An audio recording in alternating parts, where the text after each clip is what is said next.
Hi, my name is Alexia, and today we are going to be starting a journey called Let's Get Me Out of a Reading Slump. I fear it's happened. I'm in a reading slump.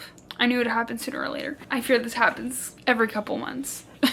In this video, we're going to be trying to get me out of a reading slump. Books that are high on my priority, auto-buy authors, continuing series, things that I'm hoping will pull me out of the trenches of the slump. I believe the first book I'm going to be starting with is First Time Caller by B.K. Borison. I have not read any books by this author, but if this one is good, then I might have to go read her other series, which is the Love Life Farm series, I believe, which I've heard good things, so hey, I have high hopes. Sleepless in Seattle inspired love story. It follows Aiden, who is a host of Baltimore's romance hotline. One day, Lucy's daughter calls into the romance hotline and everyone in Baltimore is rooting for her happy ending.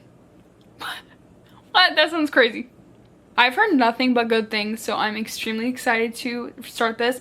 Hopefully this will pull me out of my slump, but now, I couldn't tell you. I did actually get this at an indie bookstore when I visited my friend last, and we both got the book, and it came with a sticker and this cute matching bookmark, which is just adorable. And it also came with a sheet that had like a playlist that they made for it. I love it. I love it. I'm definitely gonna have to go back to that bookstore when I visit her next and take you guys along with me because it is so cute. I will keep you updated.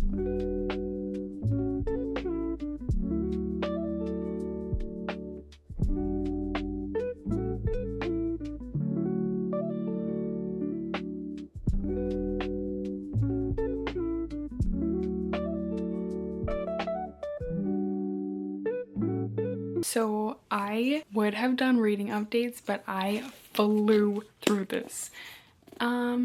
There's no way that this actually broke my reading slump. I think this might have just been a one-hit wonder, because sometimes when I'm in a slump, I'll read a really good book and it'll momentarily get me out of it, but then I try to pick up something else and I'm right back in it. So I think this might have just been a one-time thing, but I rated this 5 stars. No notes, not a singular note. Okay? I loved it. I loved it so much. I loved all of the characters. Everyone, actually, every character, loved. The family aspect, loved. The radio show, they had, between chapters, they had clips of like the dialogue during the show. And it was so good. I loved the FMC. Lucy was so confident and like sure of her emotions. She was like very comfortable like saying how she felt. She wasn't like trying to play any games. In romance books, it's so common for the characters to lie about their feelings and hide away what they're actually thinking in the moment because they're afraid of embarrassing themselves or not having those feelings reciprocated. But she was just like so fearless. She was just like, well, you know what, that's how I feel and I'm gonna own my feelings, and like I can feel that there's something there, so I'm just gonna speak my truth. And I love that. I just love her as a person. I just adore her, actually. I loved Aiden. I loved her and Aiden. They were just so good together. I love the way the author connects things throughout the story. There is something that happens at the beginning that I was so like minuscule that I forgot, because it was like not even hinting to the fact that it would be brought up again later, and then in the end you see the details like connect, and I just love that. I just love that because I was not expecting it at all. I would definitely recommend picking this up. I'm going to need to read the Love Life Farm series now by B.K. Borison because I never did. The writing was so easy to get into. It was so fast paced. I could not put it down.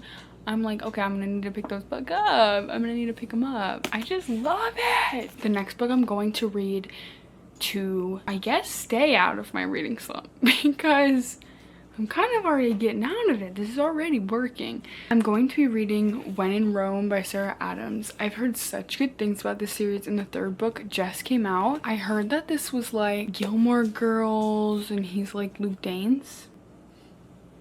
Sign me up. Gilmore Girls is one of my favorite shows, so I'm hoping that a book that is said to be very similar will help me stay far, far away from reading slump.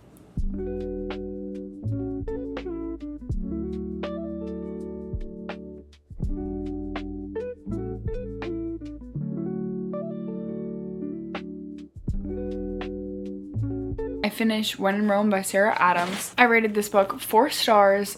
I will say it took me about like 35% in to start caring about the story at all. Once I got past that point, there were points where I was like giggling and kicking my feet. So like, it was cute. I would recommend it. But I will say, after I finished this book, I didn't want to pick up anything else. What is wrong with me? Am I literally going to be in this state forever? This follows Amelia, who is a famous pop star, and she loves Audrey Hepburn. Her favorite film by her is Roman Holiday, so she decided she's going to book a trip to Rome to get away. But instead of going to Rome, she goes to a town called Rome in Kentucky. She has car trouble and her car breaks down right in front of Noah's house. And when people say to read this because you like Gilmore Girls, they are right. Because Noah is Luke Danes in his final form, okay? So much about these two characters are similar. It is quite insane. But I love Luke, so I was enjoying it. And the town is very much like Stars Hollow. So Amelia decides to stay in town while her car is getting worked on and try to lay low from the paparazzi and any fans, because she doesn't want anyone coming to this town and finding her. She just wants some relaxing time before she goes back on tour. This is the first book in the series. There are 3 books out currently. I believe all the books after this follow his sisters, and I love his sisters so much. Actually, they added so much to the story. I've heard really good things about the second book in the series, Practice Makes Perfect. I don't have it, but I'm going to need to get it because I really enjoyed the series. I have realized that I really like small town romance, but only if it's like small town, cute, cozy, sweet, little, everyone's friends, everyone knows each other. There's like a group of girls that they're like in a book club and they're so cute and they're fun. Everyone goes to the same diner in the morning for breakfast, and it's like, I love that small town, and this just gave those vibes. So I'm very excited to continue this series. Afterwards, I didn't feel like picking up anything else, so I don't know what's happening because the books I'm reading, I'm liking. I'm loving even. I loved First Time Caller. I loved it. I loved it. Really liked this one. What is happening? But I don't feel the urge to pick up anything else. Wow, that was really good. That's me. I'm like, oh my god, that was amazing and awesome. But I don't want to read anything else. Do you know what I mean? The next book I'm going to read is This Poison Heart. This edition is beautiful. I believe this is the Owl Crate edition, and I've heard nothing but good things. So I feel like this is promising. This could get me out of my slump. I believe this is a duology. I only have the first book. I guess we will see how this goes.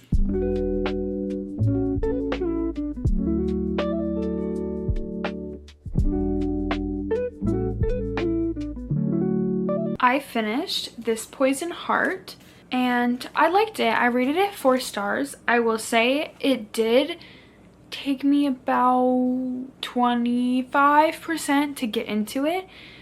There are a lot of pop culture references.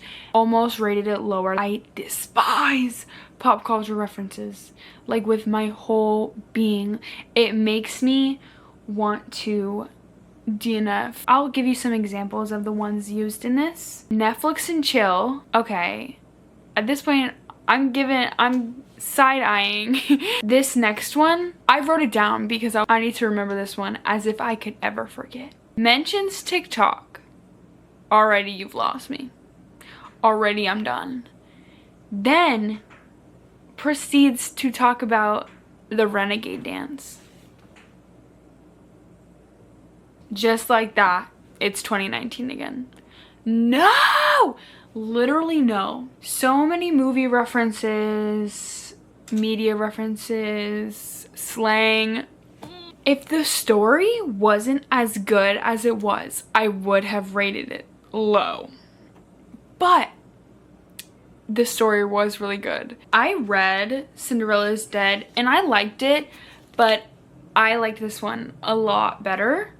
This follows Bree, who has powers to grow plants just by being around them. She lives in Brooklyn with her 2 moms, and she spends her days working in the flower shop that her parents own until one day they receive news that her aunt has passed away and left something in her will for her. They go to check it out, and it's a huge estate in New York surrounded by plants and forests, and it seems too good to be true because it is. Sinister things are going down.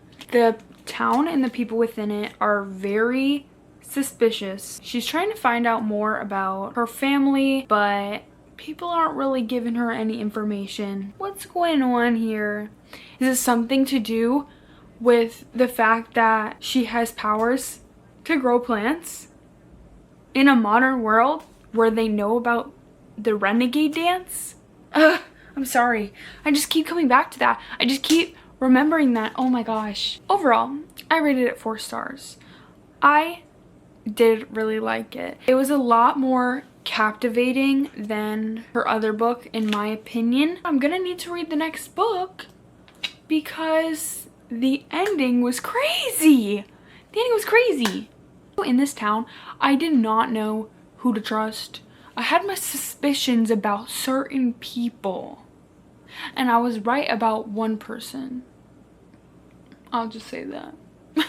I'm so smart. If you don't mind pop culture references, or you can stomach it and get past, I'd recommend picking this one up. It was a good story. I would categorize this as urban fantasy. That is usually not my cup of tea. Very rarely is it ever. The book and the story need to be so good for me to be able to look past those crimes. I'll stop harping on it. I would recommend picking this one up. I feel like it did help to get me out of a slump. The book I chose is Dreams Lie Beneath by Rebecca Ross. I believe it is a standalone. Clementine is destined to take over for her father's magical territory warden, but she's always had the urge to study the wild side of magic. 2 magicians challenge her father for control of his territory, and I believe she has to break some sort of curse. I don't know much about this, but I love her writing.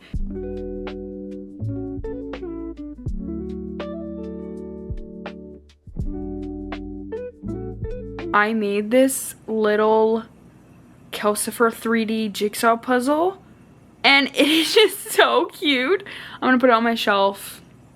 I love him, actually. I'm in the worst reading slump right now. Like, it's actually paining me.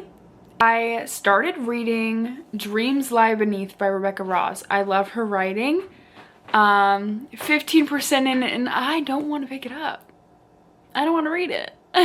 I want to prioritize my physical TBR, but clearly I'm not wanting to read anything on my physical TBR, which is probably going to send me into a spiral, but that's okay. I might read My Vampire Plus One. It's one of the only romance books I have left, and usually a romance book can help me get out of that, get out of the slump headspace. But I really don't know, because after that I'm kind of at a loss. Actually, yeah, I'm gonna start that right now.